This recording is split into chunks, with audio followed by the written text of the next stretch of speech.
नमस्कार दोस्तों, आज मैं आपको सावन सोमवार व्रत में सुनी जाने वाली गणेश भगवान की कहानी सुनाने जा रही हूँ। प्रेम से बोलिए गणेश भगवान की जय हो, भोलेनाथ की जय हो, पार्वती माता की जय हो। किसी गांव में एक सेठ सेठानी रहा करते थे। सेठ गणेश भगवान का बहुत बड़ा भक्त था और सदैव उनकी पूजा पाठ किया करता था। वह कोई भी काम करने से पहले गणेश भगवान को याद करना कभी नहीं भूलता था।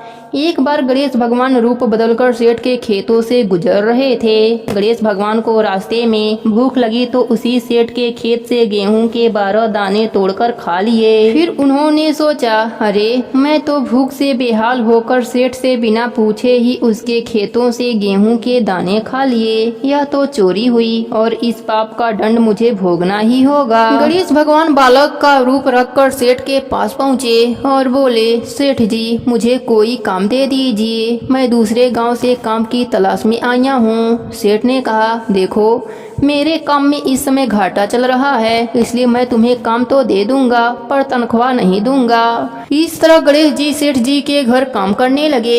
एक दिन सेठानी शौच से निवृत्त होकर अपने हाथ राख से धो रही थी तो नौकर बने गणेश जी ने कहा, सेठानी जी जब तक हम अपने हाथों को मिट्टी से नहीं धो लेते तब तक वह स्वच्छ नहीं होते, इसलिए आप अपने हाथों को मिट्टी से धोया करो। इस बात से सेठानी गुस्सा होकर नौकर की शिकायत सेठ जी से करी। सेठ जी ने कहा, गणेशा सही तो कह रहा है, जब तक हाथ मिट्टी से नहीं धो लेते तब तक हाथ स्वच्छ नहीं होते। यह गणेशा तो बहुत समझदारी की बातें करता है, हमारा भला सोचता है। सेठानी ने कहा, सुनो जी कल हमें गंगा स्नान के लिए जाना है, तुम चलोगे साथ? सेठ जी ने कहा, मुझे दुकान पर काम है, तुम गणेशा के साथ चली जाना। अगले दिन सेठानी गणेशा के साथ गंगा घाट पहुंच जाती है। सेठानी गंगा किनारे पर ही बैठकर स्नान कर रही होती है। गणेशा सेठानी को लेकर बीच गंगा में ले जाकर डुबकी लगवाकर वापस किनारे पर लाता है। इस बात से भी सेठानी बहुत गुस्सा होती है। सेठानी घर आकर यह बात सेठ जी को बताती है। सेठ जी ने कहा, गणेशा तुमने ऐसा क्यों किया? गणेशा ने कहा, जब तक हम गंगा में डुबकी नहीं लगा लेते तब तक स्नान पूर्ण नहीं माना जाता। सेठ जी प्रसन्न होकर बोले, यह गणेशा तो बड़ी बुद्धिमानी की बातें करता है, हमारे बारे में कितना अच्छा सोचता है। एक दिन सेठ जी ने अपने घर पूजा का आयोजन रखा और सेठानी को बुलाने के लिए गणेशा से बोले। गणेशा सेठानी को बुलाने गया तो देखता है कि सेठानी काला कपड़ा पहन रखी है।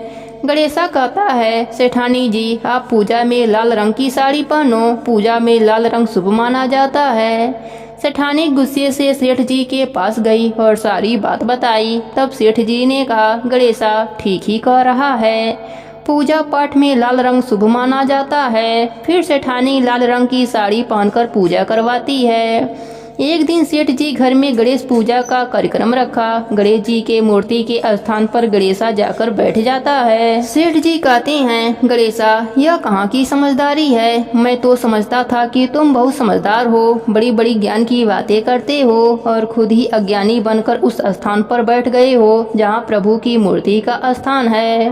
फिर गणेशा अपने असली रूप में आ जाते हैं। सेठ सेठानी हाथ जोड़कर कहते हैं, प्रभु आप मेरे घर नौकर के रूप में, हमसे बहुत बड़ी गलती हो गई प्रभु, हम आपको पहचान नहीं पाए, हमें क्षमा कर दीजिए भगवान। गणेश भगवान ने कहा, तुम दोनों व्यर्थ में ही परेशान हो रहे हो, मैं तो स्वयं तुम्हारे घर में नौकर बनकर आया था। मैंने तुम्हारे खेत से गेहूं के 12 दाने चुरा कर खा लिए थे, इसलिए मैं उसका ऋण चुकाने के लिए तुम्हारे घर नौकर बनकर आया था। मेरा आशीर्वाद सदैव तुम पर बना रहेगा, तुम्हारे घर में धन वैभव की कभी भी कमी नहीं होगी। इतना कहकर गणेश भगवान अंतर ध्यान हो जाते हैं। हे गणेश जी महाराज, जैसी कृपा आपने सेठ सेठानी पर करी वैसी ही कृपा आप अपने सभी भक्तों पर करना। कहानी अधूरी हो तो पूरी करना, पूरी हो तो मान रखना, सबके नित्य नियम और व्रत को पूर्ण करना। प्रेम से बोलिए गणेश भगवान की जय हो, भोलेनाथ की जय हो।